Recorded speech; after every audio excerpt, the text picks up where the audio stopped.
Pardon the interruption, but I'm Mike Wilbon, and I hate that I can't make it to Indy for tonight's Game 4. I'm Frank Isola in Indy, where I'm selling Wilbon's press credential to the highest bidder. Hey, I better get a cut. I'm willing to pay. I want a cut of that. I better see some U.S. Tim dollars. Frank, Adam Silver, they're not going to be happy if I sell that. That's for sure. I don't know how much it'll be Big money, worth. though, That with your arena, name on it.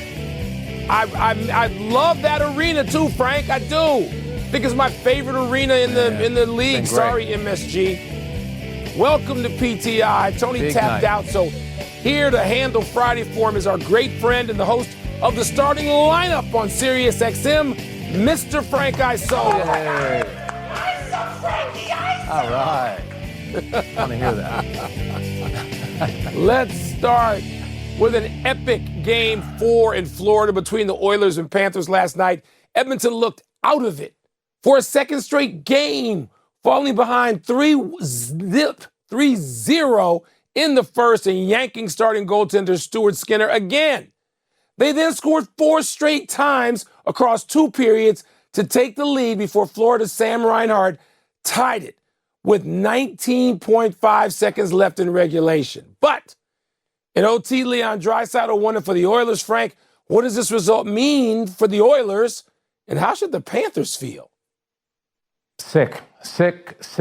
I'm absolutely sick if I'm the Panthers. You know, teams that had a 3-goal lead in the first period of a finals game were 37-0. You win those kind of games, and Mike, when you're home, you have to figure out a way. But how about some of the stars of this game with Calvin Pickard coming off the bench to replace Skinner, the job that he did? You know, he basically went the first 4 or 5 minutes of the second period, didn't even face a shot. Then it was 3-1. He had a huge save, and then the one in overtime on Sam Bennett, the glove save that hits the crossbar. That was one of the best games. For Edmonton to come back like that and win. And then how about Leon Draisaitl? Earlier in the day, he finds out that he finishes second in the MVP voting.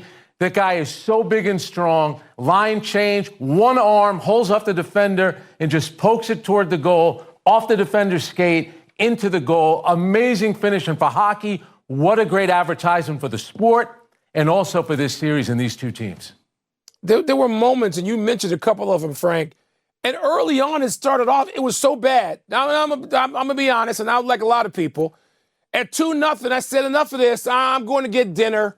It's fairly early out here when that game is on. Starts at like 5:30 in the West. I mean, this is going the same way as Game 3. And, you know, and I don't need to see that. So it was just stunning to then, and I then watched the entire game because I was so obsessed with how the Oilers could come back in a way that no team had in the history of the Stanley Cup Finals. Actually, like 90 years ago, somebody had a similar comeback. Not in the get-up era had anybody come back in quite this way. But look, to come off Pickard, to come off the bench like that and make that save at 3-1, to me, that's the game. If they get momentum back, Florida there by going up 4-1, and he had a couple of other saves that could have gone 4-1. And the Oilers with these stupid penalties, and they turned it around in the game. Look, I don't know that you can get a better game, not if you're a Florida Panthers fan, but I don't know that you can get more thrilling action from first period through overtime than you got last night. And I'm with you. If you're Florida, you're feeling just awful, but they're wearing a championship ring, Frank. They know how to bounce back, and they seem like they got a group of guys who are just ornery enough to be able to put this away and be ready by tomorrow night. It's certainly not over. It's definitely not over. You know, you mentioned the penalties. That's the problem with Edmonton. 3 in the first period. That's what killed them. But they only had 1 the rest of the way. None in the third period. For them to get for them to tie it up, though, I thought that was key as well. Exactly. But to tie it up in that second period was big. You know, you mentioned, doing that, for a team down by 3 goals.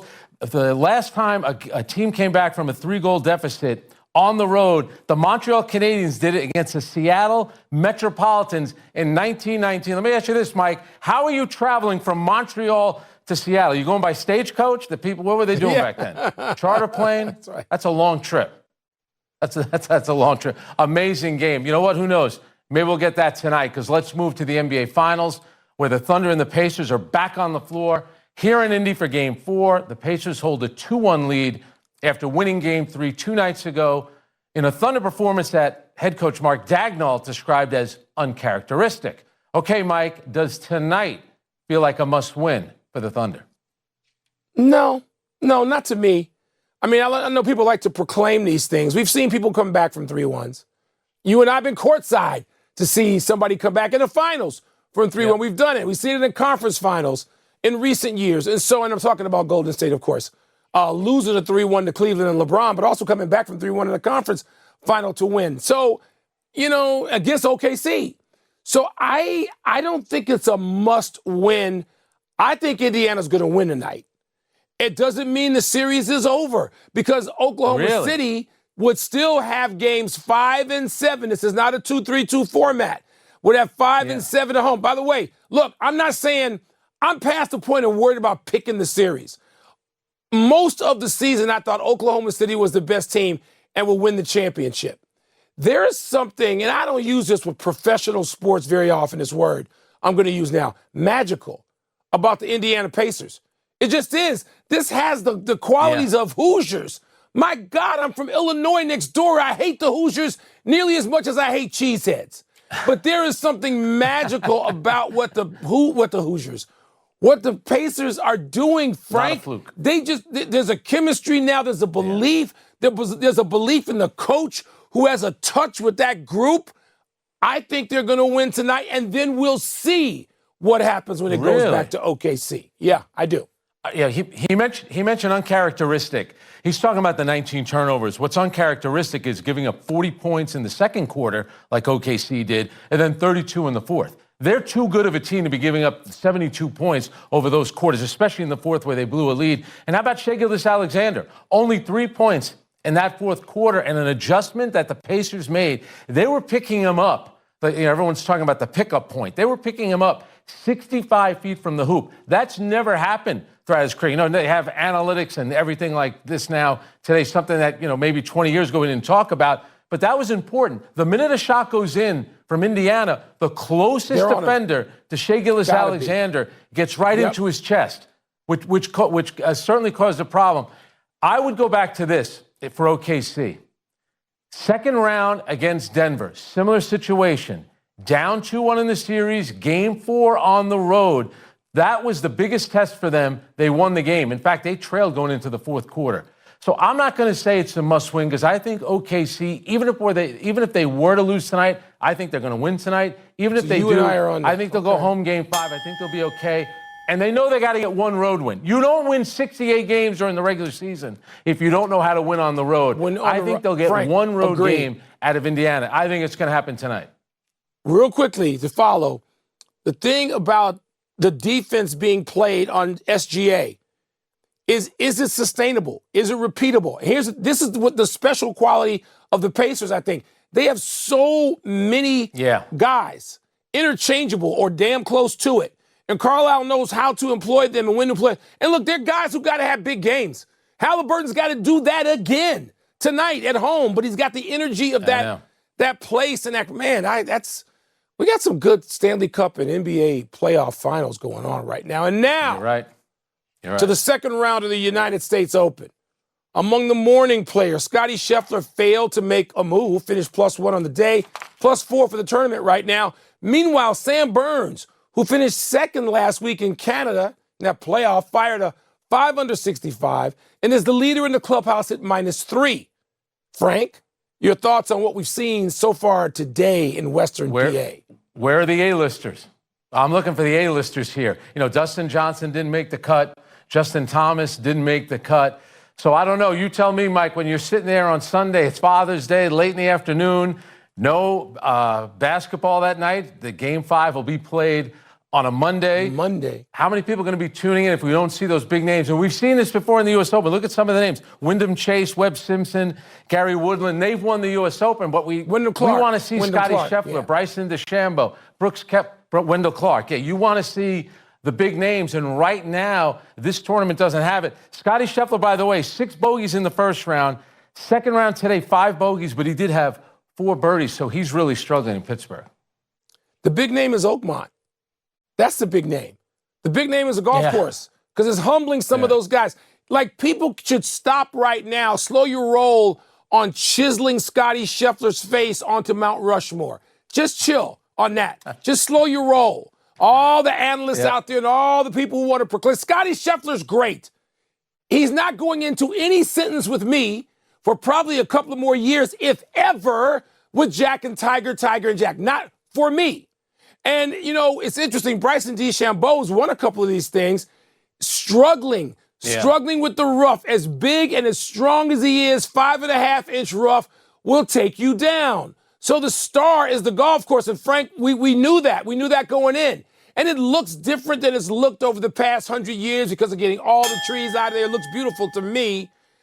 And I'm sorry, I don't need the stars. You sound like the seat you're in, proverbial, has been infected by Kornheiser because you're star obsessed, you New Yorkers. The star is the Western Pennsylvania golf course, Oakmont. That's the star. We're taking a break. Maybe it'll change. It's going to rain. The Knicks have reportedly turned their attention away from head coaches who actually have jobs right now. What's the word for that? And how to best describe Jacob Mizorowski's unusual first start in the major leagues. Wait till you see this. I saw it. I saw it last night. The golf course. Another guy in my division who's great. Frank, when I first heard about this, I knew you would have an eye roll for us.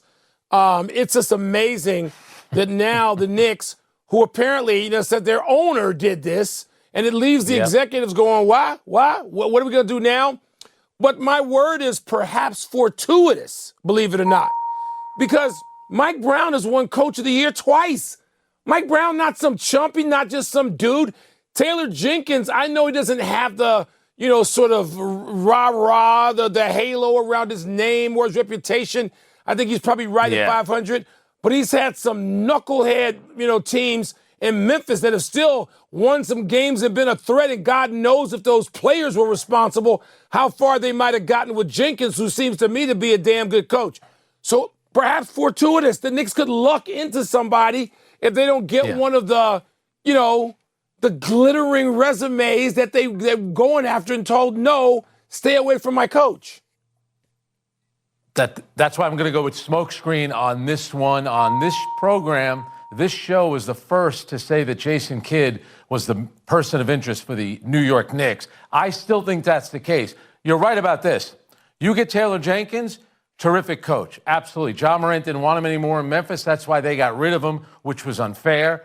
And then Mike Brown, excellent coach, where he also got a raw deal in Sacramento. So I think the Knicks are going to end up clearly with a good coach because there are guys out there. What I like, at least with Taylor Jenkins and Mike Brown, they called two guys that aren't currently head coaches. I don't understand when your coaching search is, let's call Dallas, we'll call Houston, we'll call Chicago, we'll call Atlanta. You might as well call Eric Spoelstra. You might as well call Steve Kerr.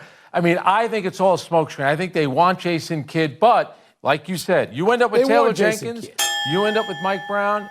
You could do a lot worse. No doubt, Frank. And yes, they want Jason Kidd, and they probably are stunned not knowing what the situation is in Dallas anyway with all the variables they have, that somebody would say no. And then they're in this predicament. The Knicks could luck out here by getting either one of those guys, or there's some other candidates as well out there who should be given a head coaching job, I think, who've earned it. What's next? Jacob Mizorowski's major league debut was blank. Frank, it was Hobbesian. It's fictional. It's so great. I mean, this kid who's like 6'7", he's from Missouri because he's going show me. He had his people in the stands.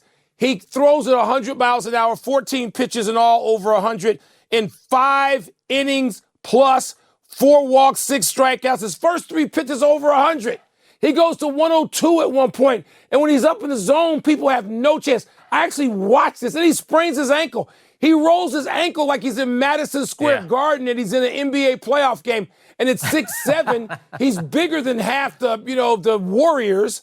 It's amazing. Look, this kid's talent is amazing. He has such appeal to watch him. He looks like he's 9 years old, looks like Opie Taylor for those of us of a certain generation. I hate him already because he's a cheesehead, and I got to deal with Skeens, who I'm told by my special correspondent at Wrigley is tied up the Cubs today with nothing giving them nothing. And this kid, too, in the same division, is Hobbesian. I hate this. Yeah. Look, Mike, in your rearview mirror, that's the Brewers. 5.5 back right now, so watch out. 5.5 back of your Chicago's Cubs. I'm going to go with adrenaline fueled because of what you mentioned with how hard he was throwing the ball. And how about the fifth pitch? 102.2, coincidentally enough, that's Mike's favorite jazz station in Chicago, 102.2. But he almost threw himself out of his body. His legs started hurting him. He was firing on all cylinders. You know, Paul Skeens last year, his debut, he went 4 innings, 6 hits, 3 runs. He topped out at 101.9. So this debut was even better than what Skeens did last year for Pittsburgh. So you know what? I still remember, believe it or not, Mike, when Dwight Gooden made his debut and how much excitement there was around it. Now, back then, they let the guys go 7 or maybe 8 innings. But it's always great to see a guy that could throw like that. The only thing is, are we going to be worried eventually if we hear that name? It's not just throwing. I don't want to hear the word Tommy John either, True. even for Cheesehead. I'm wishing that on anybody. And this kid just has such appeal. But, Frank, he was pitching. He's locating. He's spotting. He's doing things we associate with maybe Doc Gooden 35 years ago. I don't think it was just adrenaline and just hurling, you know? And that's what the really scary thing is, or the promising thing, if you're the Brewers. Thanks. That's the final word. Let's take one break. Still to come, is Kevin Durant on the verge of being dealt? And Caitlin Clark, she's ready to return tomorrow. By the way, his family was there. In the stands, they had shirts that said, "Here for the Miz." He's going to cause a lot of nightmares for you, Mike. Happy 19th birthday, Macklin Celebrini.